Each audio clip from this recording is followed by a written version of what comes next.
Kami sangat senang berada dalam hadirat-Mu Tuhan. Bahkan sebelum firman disampaikan, Engkau sedang memenuhi hati kami dengan hadirat-Mu yang begitu indah, dengan perkenanan-Mu, dengan kasih sayang-Mu. Dan kami tahu saat ini kami duduk di dalam tahta, dalam ruangan tahta Tuhan yang mengasihi kami. Ya Tuhan, Roh Kudus berbicaralah pada kami supaya kami mengerti dan supaya kami benar-benar menangkap hikmat yang Engkau ingin kami tangkap. Supaya hidup kami dapat menyenangkan Engkau. Supaya hidup kami dapat membanggakan Engkau. Di dalam nama Yesus, gerejanya mengatakan, beri tepuk tangan yang luar biasa. Silakan duduk saudara. Saya rasakan hadirat Tuhan yang begitu indah. Dan saya tahu di mana ada hadirat Tuhan, Tuhan selalu ingin mengatakan sesuatu yang spesial. Sepanjang hari ini, saya hanya mempunyai 2 tema. Satu to forget, satu to remember. Dari tadi pagi saya berbicara tentang remember to forget. Ingatlah untuk melupakan. Ada hal-hal yang Tuhan ingin kita lupakan. Dan hal-hal itu sangat berhubungan dengan apa yang Dia lakukan dalam hidup kita dan apa yang iblis sibuk juga lakukan dalam hidup kita.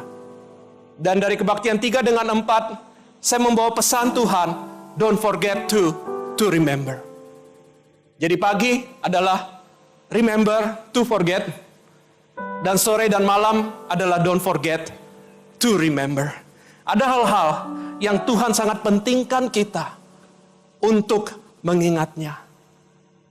Remember to forget berbicara tentang bagaimana kita hidup dan menang dari masa lalu kita. Don't forget to remember berbicara tentang bagaimana kita hari ini menuju ke depan Tuhan membawa kita. Ada amin tempat ini. Karena Tuhan mempunyai satu tujuan. Karena Tuhan mempunyai satu rencana. Dan tidak ada satupun hal yang dapat menghalangi rencana Tuhan kecuali kita sendiri. Dan bagaimana kita meresponinya. Oleh karena itu Tuhan berkata malam ini, pesan bagi Anda adalah don't forget to remember. Saya ingin bertanya kepada Anda, jika Anda punya waktu berpikir dengan cepat, apakah 10 hal yang Anda paling ingat dalam kehidupan Anda? Jika kebakaran dan Anda diberi kuis. Kebakaran Anda dikasih kuis. Apa 10 hal yang kamu paling ingat? Jawaban Anda akan sangat menceritakan tentang apa yang penting di dalam hidupmu. Atau apakah 5 hal yang Anda sekuat tenaga berusaha untuk mengingatnya? Apapun yang Anda usahakan untuk mengingatnya dengan sekuat tenaga, tentu adalah hal-hal yang sangat penting bagi Anda. Mungkin pengusaha, 5 hal paling penting dalam hidupmu. Rekening BCA, debit BCA, kredit yang belum terbayar, langganan yang belum bayar, pegawai yang membangkang, suku bunga yang naik. Saya nggak tahu. Tapi apa yang kita anggap penting untuk diingat, menceritakan tentang diri kita, menceritakan tentang bagaimana Tuhan perlu bekerja dalam diri kita, dan bagaimana Tuhan ingin membawa kita maju ke depan. Saudara, saya membaca satu penelitian dan sangat menarik tentang apa yang manusia ingat dan kemampuan manusia untuk mengingat. Penelitian itu berkata bahwa hanya 10% manusia hanya mengingat secara rata-rata pada umumnya 10% dari apa yang dibaca. Kita mengingat hanya 20% dari yang kita dengar. Oleh karena itu, jika minggu depan Anda kembali dan saya bertanya kepada Anda, masih ingat khotbah minggu lalu? Anda mungkin berkata, lupa dan ingat. Dan jawaban Anda betul, karena khotbahnya memang tentang lupa dan ingat. Kita hanya cenderung ingat 20% dari apa yang kita dengar. Kita akan cenderung pada umumnya mengingat 30% dari yang kita lihat. Dan jika kita melihat dan mendengar dan memperhatikannya, maka kita akan ingat 50%. Oleh karena itu, jika Anda memperhatikan saya, melihat kepada saya, dan mendengarkan suara ini, Anda akan ingat 50-50. Kemungkinan Anda ingat atau kemungkinan Anda lupa 50-50. Saudara, jika Anda menulis apa yang saya katakan, sambil melihat dan mendengar, maka Anda akan mengingat 70%. Tapi saudara, yang sangat menarik adalah ini. Mereka menemukan bahwa jika kita melakukan apa yang kita suka lakukan, maka kita akan mengingat 90% dari segala hal yang kita suka lakukan. Jadi ternyata apa yang kita ingat adalah apa yang kita pentingkan. Oleh karena itu hari ini Tuhan mengingatkan kita, don't forget to remember who I am. Tuhan mengingatkan kita untuk mengingat Dia. Ada amin tempat ini. Mengapa Tuhan ingin kita mengingat Dia? Kita akan membaca dari Mazmur 103 ayat 1-5, tapi sebelum saya membaca itu, Tuhan ingin kita mengingat Dia di dalam segala kebaikannya. Dia ingin kita mengingat Dia, supaya pada saat iblis menyerang kita, kita mempunyai tempat perlindungan. Kita tahu tempat perlindungan kita. Dia ingin kita mengingat Dia, karena Dia ingin kita tahu siapa identitas kita sebenarnya di mata Dia. Dia ingin kita mengingat Dia, supaya kita tahu di mana sumber kekuatan hati dan pikiran kita. Dia ingin kita mengingat Dia, supaya hidup kita bukan dipenuhi oleh hal-hal yang menghancurkan kita, tapi dipenuhi oleh hal-hal yang baik yang Dia ingin berikan kepada kita. Dia ingin kita mengingat Dia, karena Dia masih ingin melakukan banyak hal di dalam hidup kita. Betapa baiknya Tuhan. Dialah Tuhan yang memenuhi hasrat kita. Mari kita ambil waktu untuk mengerti hal ini malam ini. Amin. Let's read Mazmur 103 ayat 1-5. Ayat ini begitu dalam dan menceritakan begitu banyak. Tapi secara sederhana Anda dapat menangkap satu pesan yang ada di dalamnya. Pesannya adalah Tuhan sangat sayang kepada engkau. Mazmur 103 ayat 1-5. Dari Daud. Pujilah Tuhan, hai jiwaku. Pujilah namanya yang kudus, hai segenap batinku. Pujilah Tuhan, hai jiwaku, dan janganlah lupakan segala kebaikannya. Mari saya ulangi itu yang penting. Janganlah apa? Lupakan segala kebaikannya. Don't forget to remember His goodness. Ayat 3, Dia yang mengampuni segala kesalahanmu. Dia yang menyembuhkan segala penyakitmu. Dia yang menebus hidupmu dari lubang kubur. Dia yang memahkotai engkau dengan kasih setia dan rahmat. Dia yang memuaskan hasratmu dengan kebaikan, sehingga masa mudamu, tidak ada orang yang tua di dalam Tuhan, menjadi baru seperti burung Raja Wali. Ada amin di tempat ini. Beri tepuk tangan pada Dia, Dia begitu baik. Kita harus sadar, ini bukanlah Tuhan yang memaksa kita mengingat Dia dan memuji Dia. Hanya untuk sekedar memuji-muji Dia, untuk mengingat Dia karena Dia takut dilupakan. Di balik, pujilah Tuhan, hai jiwaku. Pujilah namanya, hai batinku. Tuhan mempunyai satu rencana yang begitu indah, yang lahir dari hatinya yang mengasihi kita. Apakah artinya batin dan jiwa? Batin dan jiwa bercerita tentang di mana nilai kehidupan kita disimpan. Nilai kehidupan kita disimpan di dalam jiwa kita. Oke? Dan jiwa berbeda dengan roh. Jiwa ada di mana? Jiwa ada di sini. Pegang jiwa Anda. Oke, atau jidat Anda. Disinilah jiwa kita tinggal. Di dalam jiwa dan batin kita tinggal nilai-nilai kehidupan yang kita sadari, dan nilai-nilai kehidupan yang membantu kita membuat keputusan-keputusan di dalam hidup kita. Semuanya dilakukan di sini, diproses di sini. Dan apa artinya pujilah Tuhan? Apakah artinya memuji?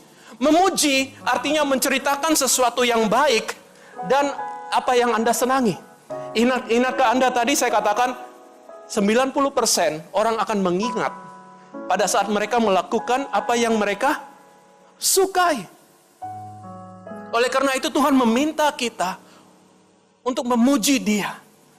Bukan memuji dengan kata-kata kosong, tapi memuji karena kita senang, menikmati, dan menghargai, dan benar-benar diberkati oleh Dia. Karena saat kita memuji sesuatu, kita sedang menceritakan kebaikan daripada apa yang kita puji. Amin. Dan oleh karena itu Tuhan ingin secara sadar kita memuji Dia. Karena pada saat secara sadar jiwa kita memuji Dia, maka jiwa kita setuju dengan roh kita. Karena apapun yang terjadi saat kita menerima Kristus, Roh Kudus ada di dalam roh kita. Paulus berkata bahwa rohnya mau, tapi jiwanya menolak. Betul?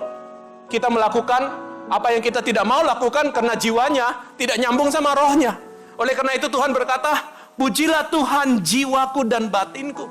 Dengan kata lain, Tuhan ingin kita untuk sinkron. Apa yang telah Dia lakukan di dalam roh kita juga sama dengan apa yang Dia ingin lakukan dan sedang kerjakan di dalam batin kita. Dan pada saat kita dapat sinkron memuji Dia, Dia dapat melakukan apa yang Dia ingin lakukan dalam hidup kita. Ada amin di tempat ini. Oleh karena itu yang pertama, Tuhan tidak mencari-cari orang untuk memuji Dia. Dan lebih penting lagi, Tuhan mengerti bahwa kita manusia adalah manusia yang lemah. Dia tahu bahwa kita suka mengingat apa yang kita tidak perlukan, dan kita tidak dapat mengingat apa yang kita perlu ingat. Hal-hal yang tidak berguna, kita pasti paling pintar ingat. Kita tahu segala jenis perbedaan antara BlackBerry dengan iPhone dengan Android. Tapi kita tidak tahu perbedaan antara dosa yang abu-abu. Kita tidak tahu perbedaan yang mana Tuhan senang, yang mana Tuhan kehendaki. Itu kita bingung. Kita banyak tahu dan mengingat hal yang kita tidak butuhkan, tapi kita tidak ingat apa yang kita butuhkan. Kita sangat sulit untuk melupakan hal-hal yang buruk. Kita jagoan mengingat hal-hal yang buruk. Kita sangat sulit untuk mengingat hal-hal yang baik. Manusia paling pintar kalau ditanya, what is the top 10 hal-hal yang buruk bagi Anda? Saya yakin Anda langsung bisa jawab sekarang. Lain dengan pertanyaan saya tadi, what is the top 10 hal-hal yang baik yang Anda mau ingat? Hal yang buruk gampang kita ingat sekali. Kita sangat pintar mengingat hal-hal yang buruk, tapi kita sangat buruk mengingat hal-hal yang baik. Kita sangat pintar untuk melupakan Tuhan pada saat kita sukses. Tapi kita paling ingat untuk menyalahkan Tuhan pada saat kita bermasalah. Kita paling ingat untuk memuji diri kita pada saat kita berhasil. Tapi kita paling ingat, kita hanya ingat Tuhan hanya pada saat kita sulit. Itulah manusia. Tuhan tahu apa yang kita ingat akan mempengaruhi kemenangan kita dalam hidup kita. Oleh karena itu hari ini Tuhan ingin kita, don't forget to remember His goodness. Ada amin di tempat ini. Ada 3 hal yang Tuhan ingin kita ingat saat kita memikirkan tentang kebaikannya. Yang pertama, di ayat 3a Tuhan berkata, Dia mengampuni segala kesalahanmu. Tuhan ingin kita mengingat bahwa yang mengampuni kesalahan dan dosa kita adalah Dia. Anda berpikir, what's the big deal? Saya sudah tahu itu pada saat saya menerima Yesus. Tapi Tuhan sedang berbicara sesuatu yang lebih dalam. Tuhan tahu di dalam kehidupan kita, kita sedang berperang dalam satu peperangan rohani. Tuhan sedang melihat banyak anak-anak Tuhan hari ini hidup di dalam penjara. Penjara, tipuan, dan dusta daripada iblis yang tanpa kita tidak sadari, kita izinkan iblis bangun di dalam diri kita. Dan dusta ini, satu-satunya cara untuk melawannya adalah mengingat bahwa Dia telah menebus kita dari dosa kita. Saya ingin membukakan kepada Anda malam ini, tadi pagi saya sharing sedikit tentang ini, bagaimana iblis membangun benteng dusta, benteng dosa itu di dalam hati kita. Karena banyak daripada kita anak Tuhan hari ini yang masih terikat dengan bermacam-macam dosa. Dari dosa pornografi, sampai dosa penyalahan barang-barang narkoba, sampai dosa psikologis seperti Anda merasa tidak layak, Anda merasa adalah orang yang paling tidak berguna, Anda merasa adalah orang yang paling tidak dihargai, Anda merasa adalah orang yang paling tidak dapat menahan emosi. Semua hal-hal itu menyedihkan hati Tuhan dan menyenangkan hati iblis. Dan merupakan tanda dia sukses membangun kantor atau sistem penjara dosa di dalam jiwa Anda. Saya ingin membukakan bagaimana cara iblis membangun hal itu di dalam jiwa kita. Anda siap belajar? Amin. Mari kita lihat. Segala sesuatu yang iblis lakukan selalu datang dari luar. Oleh karena itu iblis selalu memakai pihak-pihak tertentu untuk mengirimkan hal-hal yang dia ingin kirimkan ke dalam jiwa kita. Jadi kita akan selalu mulai dari sumber dari luar. Siapakah sumber dari luar itu? Sumber dari luar, iblis dapat pakai bermacam-macam sumber. Bahkan kita pun dapat dipakai oleh iblis. Dan sangat tidak heran, karena kita sangat tidak berhati-hati dalam hidup kita. Sumber-sumber yang iblis pakai bisa menjadi orang-orang yang kita paling kasihi. Bisa juga terdiri daripada orang-orang yang kita paling hormati. Bisa juga terdiri daripada orang-orang yang kita paling dekat. Orang-orang yang bekerja dengan kita, atasan kita. Orang-orang yang berhubungan dengan kita. Iblis juga dapat memakai keadaan kita. Iblis dapat memakai kesuksesan kita. Iblis dapat memakai kegagalan kita. Iblis juga dapat memakai gereja bahkan. Maksud saya begini, banyak orang di dalam gereja yang rajin menghakimi orang lain. Pada saat datang ke gereja, banyak orang yang tidak merasa masuk dalam hadirat Tuhan. Saya tahu tidak di gereja ini. Gereja ini penuh dengan orang yang saling mengasihi. Ada amin. Tapi banyak gereja lain. Saat Anda ke gereja, rasanya bukan ke gereja, rasanya masuk pengadilan tinggi. Karena pada momen Anda masuk, Anda mulai diobservasi. Dari kaki sampai atas, setiap perkataan dicatat. Setiap kelakuan dicatat. Bahkan persembahannya berapapun dicatat. Banyak orang yang suka menghakimi. Tanpa kita sadari banyak daripada kita. Saat kita tidak hati-hati, kita dipakai oleh iblis menjadi sumber. Dan apa yang keluar dari mulut kita adalah kata-kata negatif. Apakah bentuk daripada kata-kata negatif? Kata-kata negatif bisa kelihatannya tidak negatif. Contohnya, sindiran. Saya pun sering menyindir. Maksudnya saya sebenarnya baik. Saya ingin mendisiplin tanpa mendisiplin. Akhirnya saya menyindir. Tanpa saya sadari, sindiran saya ditumpangi oleh iblis. Ada amin? Siapa yang suka menyindir hari ini? Bertobat. Menyindir, membanding-bandingkan. Orang tua suka bandingkan anak. Lihat tuh teman sekolahmu. Menggambarnya dapat 9. Kamu tarik garis lurus aja nggak bisa. Tanpa kita tidak sadari, kita telah menjadi alat daripada iblis untuk mengirim sesuatu yang negatif ke dalam pikiran anak kita. Karena anak kita sangat menghormati kita.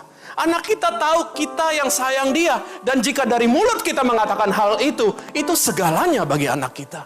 Itu segalanya bagi istri. Kamu ini masak hanya tahu satu rasa, pedas.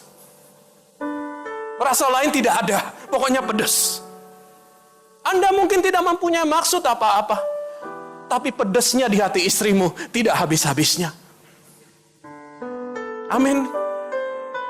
Kita menjadi tumpangan, tuduhan, umpatan, sindiran, ejekan, paksaan, dusta, penolakan, membanding-banding. Semuanya itu menjadi sumber kata-kata negatif. Dan apa yang terjadi adalah ini. Iblis memakai kata-kata negatif itu. Dan kata-kata negatif masuk ke dalam jiwa, akal pikiran kita. Dan seperti saya katakan, di dalam pikiran kita ada dua hal. Satu adalah nilai hidup, dan satu lagi keputusan yang kita buat atas nilai itu. Dan pada saat kata negatif masuk di dalam nilai hidup kita, dan kita mulai dipengaruhi oleh kata-kata negatif itu, maka iblis mulai membangun lapisan-lapisan pikiran negatif di dalam hidup kita, dalam pikiran kita. Saya panggil itu lapisan pikiran negatif. Lapisan pikiran negatif itu adalah seperti kacamata. Jika Anda, siapa yang suka pakai sunglasses? Jika Anda pakai kacamata sunglasses Ray-Ban, Anda keluar di sana, dunia akan kelihatannya coklat. Karena lensanya warna coklat, betul? Jika Anda jatuh cinta, Anda akan pakai kacamata warnanya pink. Dunia kelihatannya pink aja. Jika Anda marah, Anda pakai yang warna merah. Kemana-mana kebakaran. Jika Anda sedang mikir duit terus, Anda pakai yang warna hijau. Atau cemburuan terus pakai warna hijau. Apapun yang kita pakai, yang iblis taruh, itu akan mempengaruhi, mewarnai pikiran kita. Pada saat kita tidak mengingat dia di dalam hati kita. Dan sebagian besar daripada kita tidak ingat dia sehari-hari. Kita hanya ingat dia pada saat kita ada dalam masalah. Apa yang terjadi? Terbentuklah lapisan pikiran negatif. Dan karena nilai kita dipengaruhi oleh sesuatu yang negatif, maka kita mengambil keputusan yang negatif. Karena keputusan yang kita ambil adalah negatif. Apa yang terjadi selanjutnya? Next slide. Perilaku kita pun akan negatif. Betul? Karena perilaku kita negatif, maka kita akan menuai dan melihat diri kita sendiri dengan kata-kata yang negatif. Siapa yang mengerti apa yang saya katakan? Banyak daripada kita yang tahu pornografi itu salah. Tapi banyak anak muda di dalam Tuhan yang terjerumus dalam pornografi. Anda tahu itu salah, tapi Anda terus melakukannya. Dan setelah Anda melakukannya, Anda merasa tambah bersalah. Anda tambah menuduh diri Anda. Anda berkata, engkau memang tidak layak. Engkau memang adalah sudah menjadi budak daripada dosa itu. Engkau tidak dapat menahan hal-hal yang seharusnya engkau bisa tahan. Engkau kembali melihat dirimu dengan lebih negatif lagi. Dan pada saat engkau melihat dirimu dengan lebih negatif lagi, bertambah kuatlah benteng dusta iblis di dalam dirimu. Dan itu belum selesai. Karena yang melihat perilaku negatif Anda bukan hanya Anda sendiri, tapi yang melihat perilaku negatif Anda adalah orang lain di luar. Orang lain di luar pun mengatakan sama. Apa yang kamu lakukan dengan internet di kamar? Apa yang kamu lakukan pada saat kamu masuk dalam ruangan itu dengan pejabat itu? Apa yang kamu lakukan pada saat kamu berkata pada customer itu hal-hal yang tidak benar? Kamu adalah pendusta. Masuklah kata negatif itu, dan kedua sumber kata negatif disetor ke dalam pikiran kita. Dan apa yang terjadi? Ambillah kejadian ini dan multiplikasikan kejadian ini 24 jam sehari, 7 hari seminggu, 1 bulan, dan multiplikasikan dengan berapa tahun Anda hidup. Itulah cara iblis membangun lapisan pikiran negatif di dalam diri Anda. Sangat menyedihkan, betul? Oleh karena itu malam ini Tuhan berkata, ingat kasih-Nya, ingat kebaikannya. Engkau sudah bebas dari dosa. Ada amin dalam Yesus. Dan apa yang terjadi dengan orang yang pikirannya sudah dipenuhi oleh tipuan iblis? Dia pun akan mulai berpikir bahwa ya, dia memang begitu. Aku memang lahirnya begitu. Kecenderungan perilaku seksualku begitu. Mengapa Anda berpikir itu begitu? Karena Anda tidak dapat melihat kemungkinan lain selain tipuan iblis. Anda tidak dapat melihat kemungkinan lain selain kemungkinan yang iblis telah bangun dengan kokoh dan rapih dan penuh menguasai segenap konsep keberadaan dan nilai hidupmu. Aku nggak bisa ngerokok, nggak bisa konsentrasi kalau nggak ngerokok. Kalau nggak ngerokok, pikiranku nggak jalan. Kalau pikiranku nggak jalan, aku nggak bisa melayani customer. Aku nggak bisa rileks kalau aku nggak bagate. Orang Manado mengerti itu. Minum-minum sampai mabuk. Satu-satunya cara aku rileks. Aku tidak dapat kantau kalau kantauku tidak ku servis dengan servis yang spesial. Aku tidak dapat kaya kalau aku tidak tipu orang. Aku harus menipu setiap hari. Aku tidak dapat diterima kalau aku tidak menjadi orang terkenal. Saudara, inilah yang menjadi pembudak kita. Akhirnya kita berpikir bahwa diri kita sama seperti apa yang iblis ingin kita menjadi. Dan kita masuk dalam satu siklus lingkaran setan yang bernama perbudakan. Hari ini saya ingin Anda tahu, tidak ada satupun hal yang Anda dapat lakukan untuk keluar daripada ini. Karena budak tidak akan dapat membebaskan budak. Tidak ada satu orang lain yang dapat bebaskan Anda. Tidak ada satu oknum pun yang dapat bebaskan Anda. Karena yang memperbudak Anda adalah orang yang kuat. Oknum yang sangat kuat. Mempunyai koneksi bukan hanya di bumi ini, tapi di bawah bumi. Dan di dalam segala arah di dalam alam roh. Dan dia jauh lebih berpengalaman, jauh lebih hebat, jauh lebih lihai, dan jauh lebih pintar main daripada Anda. Siapapun Shinsei yang Anda minta tolong, Anda tidak dapat lepas dari perbudakan itu sampai Anda menemukan satu orang yang lebih kuat daripada orang kuat itu. Di dalam nama Yesus, hari ini orang itu ada di sini. Namanya adalah Yesus Kristus. Beri tepuk tangan pada dia. 1 Korintus pasal 15 ayat 56. Orang kuat itu dikalahkan. Sengat maut ialah dosa. Kuasa dosa ialah hukum Taurat. Iblis menunggangi hukum Taurat menjadi kata-kata negatif yang akhirnya menuduh kita dan membangun benteng dosa dalam hidup kita.